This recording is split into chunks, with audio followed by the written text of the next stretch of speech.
சிவன் பக்தர்கள் அனைவருக்கும் அன்பு வணக்கங்கள். என் அன்பு குழந்தையே, நீ அனைவரும் மீது பாரபட்சம் இன்றி அன்பு காட்டுகின்றாய். நீ இப்பொழுது யாரிடம் பேச வேண்டுமோ, யாரை பார்க்க வேண்டுமோ என்று மனதில் நினைத்து கொண்டு இதை ஒன்றை மட்டும் தொடு தங்கமே. நாளையே நீ நினைத்த, விரும்பிய, நேசித்த நபரிடமிருந்து உனக்கு நிச்சயம் அழைப்பு வரும். அந்த அழைப்பின் மூலம் உன்னுடைய வாழ்க்கையில் மிக பெரிய ஒரு மாற்றம் ஏற்படும். உன்னுடைய நல்ல எண்ணத்தை பார்த்து உன் அப்பா நான் வியந்து போகின்றேன் செல்வமே. இருப்பினும் நீ அன்பு செலுத்துவது தவறு என்று நான் சொல்லவில்லை. ஆனால் அனைவரின் மீதும் கண்மூடித்தனமாக அன்பு செலுத்துகின்றாய். கண்மூடித்தனமான அன்பு ஒரு நாள் உன்னை கண் கலங்க வைக்கும்.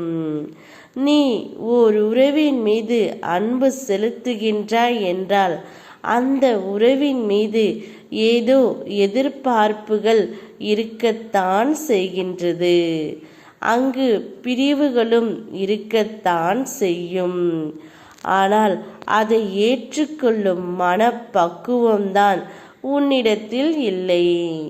அதனால்தான் நீ நேசித்த உறவை இப்பொழுது பிரிந்து இருக்கின்றாய்.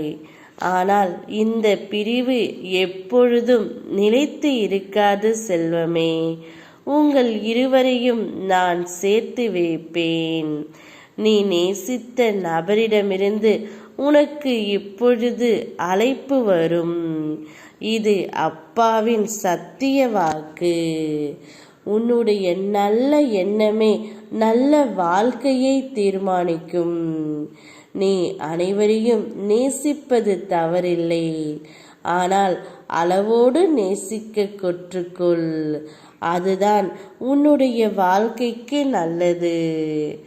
இப்பொழுது சந்தோஷமாக காத்து கொண்டே இரு.